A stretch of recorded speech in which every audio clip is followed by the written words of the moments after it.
Hey everyone, I'm Nate. This is my dad, the RC Sailor dad, and I think this is his first time actually on the channel. He's more of a behind-the-scenes flyer than he is in front of the camera, but we've been working on a project, the Pheonix Model FunStar. We started back in the winter thinking it would be a great winter project, but then a lot of things came up with the house and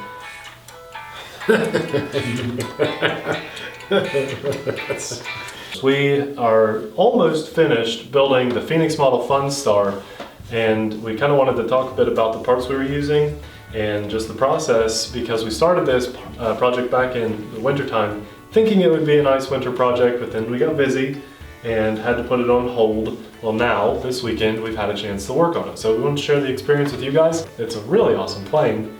It looks cool, has some really cool electronics that we got, and by the way, every electronic that we mentioned in this video, I will link for you in the description box below. So if you're building this or want to build it or just want to critique our selection of parts, please check out the stuff we've used in the links below. Okay, so easier or harder than you thought it would be to build? Harder. Yeah? Yeah.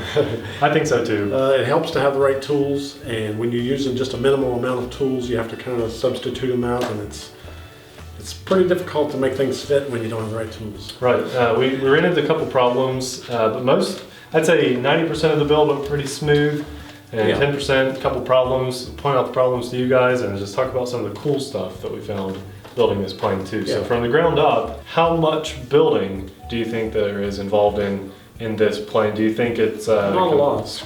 It's more fitting than building. Okay. There's more things to fit together. Make sure they fit properly, square them up, and then attach them. All right. So where did we start? What was one of the first things that we did? You start off by, well, I don't know. I remember I had to cut some holes into the film so that we could install the servos. It was pretty easy to do, but you want to use an X-Acto knife while you're doing that, or just some really sharp, precise knife or razor. And that way we could install and mount these servos, but we had some trouble gluing, remember? Yeah, we had the flaps, the cloth flaps have to fit into the slots of the stabilizer here, and they didn't want to go in properly, so I had to widen them out with an X-Acto knife to make them slide in. If you use 30-second CA glue, you really need it to be a minute or 2 minutes, because 30-second is too fast. That's right. It froze up on me before I got the cloth hinges in place. Yeah, I agree. So you found kind of a fix around that. We used some 30-minute epoxy. Yeah, that's right. But a combination of the two. Yeah. Not mixed together, but some of the flaps would use the 30-minute on, and then like the two outside cloth hinges, we would use the CA glue on, so it could hold it while these dried. Yeah. You know, maybe not the best thing in the world to do, but it worked for us. And this is one of our first kind of build planes that we've ever done. You see, we have a lot of foam planes back here. They're so much easier to do than these little kind of kit builds or almost ready to fly planes. We used some really nice servos, didn't we? Yeah, they're Metal Gear servos. They are Futaba servos that we'll link in the description box, of course. They mounted pretty easily, just 2 screws mounted in, and the little horn on the end, the servo horn on the end mounted pretty well. Just had to drill a couple holes. Had trouble bending the push rod. When we bent the push rod, it broke the wire. The wires tended to be brittle. We were trying to put a Z bend in it, and it ended up snapping off. I used a Great Plains Precision Z-bend pliers, and they're really made for a fairly thin gauge wire. I think that the gauge was a bit too thick. 1 3/4 millimeter. Is the max on this, or was that what That's what we used, and it was too thick. And so if you have these and you're thinking they're going to work on this, don't do it, because you will snap your push rods. Now we did that for the ailerons. Found out it was just too. You really only need a 90-degree bend. You don't need a Z bend. And I'm going to just have to go get a couple more push rods before we can finish the build. I'll get the wing really fast. So you see, you probably can see fairly well here. We've got all of the servos installed, little rubber band that holds the clevis on, but the push rod isn't there because we broke it a couple times. Just going to replace those. So that was one kind of, you know, negative thing we ran into while trying to put this together. Just a heads up for you guys, for you building yours. Set that aside, a little big. We have a really nice motor that's going to power this plane. We're using it's a Rimfire 55 Electrifly.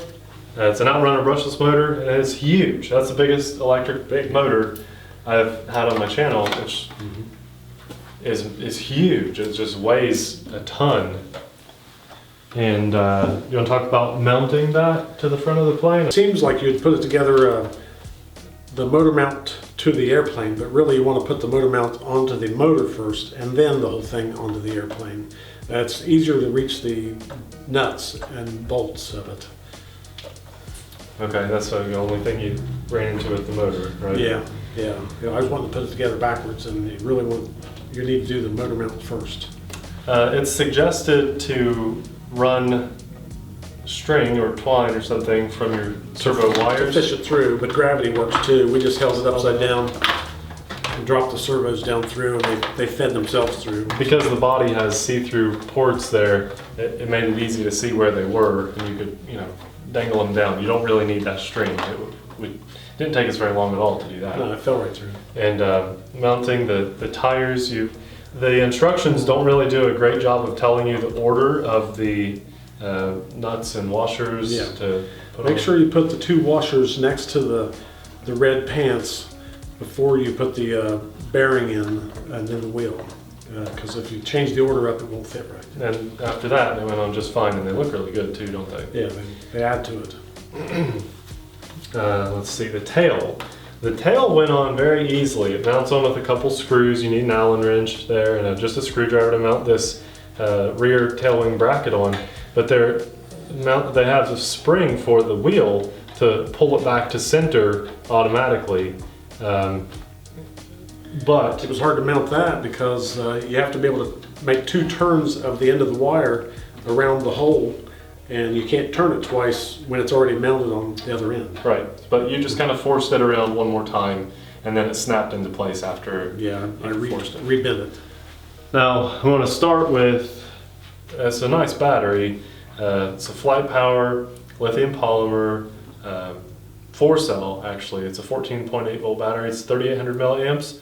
And it came with the star plug. I think I'm going to stick with my star plug, but that's pretty cool. And that's a brick of a battery, but you need a lot to power that motor. And I still need to pick up my 60 amp ESC. It's linked in the description box. It hasn't came in the mail yet, so we're still waiting on a couple things. The ESC, and I got to get my push rods. This will probably be the last time we have this on the ground. Hopefully, the next video we try to do will be flying it. We'll throw the rest of this together, which will probably take 5 or 10 more minutes once we have all the parts. We do have to drill the right size hole into the 3 props that we have. 8mm hole, I don't have the right drill bit, so I need to get an 8mm bit, and then it's going to be ready to go. It's just a few steps away from being able to fly. Dad worked on this mostly. I was there to learn some things, but he really worked on it mostly, and you did this in about a day's worth of time. Yeah, wouldn't you say? About. Slowly, methodically, and carefully. Took about a day to put everything together, and we had most of the parts. It does help to have a few of the right tools. Wire cutters, just some nice needle nose pliers, Allen wrenches, screwdrivers, a power drill, and patience. You got to be a little patient with this. Take your time, be careful with it. And that's what I'm going to try to do on my first flight too. I'm nervous. It's the most expensive plane I'll have after all the parts are in. It's the biggest, most delicate plane I'll have after all the parts are in. So I'm very nervous, but I'm very excited. And we have some close shots to show you guys of all this stuff, a little B-roll along the way. Ooh, one more thing, we had to cut a hole in the cowl. Yeah.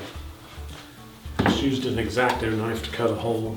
Came with the main motor hole cut in it, but for ventilation, he cut a spare hole in the bottom here.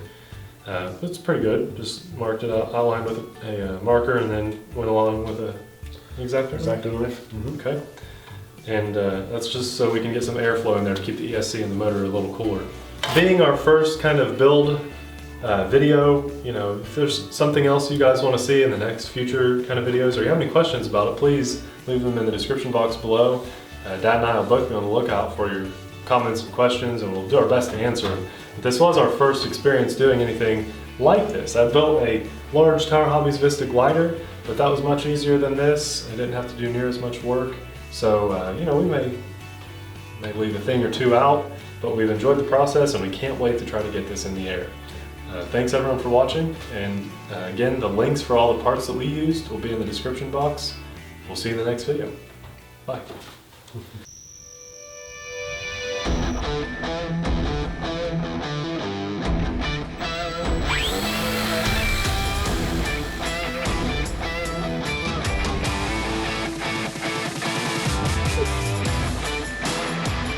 Hey everyone, I'm Nate. And I'm Abby. We are the RC Sailors, and we are reviewing the Tower Hobbies Vista brushless glider.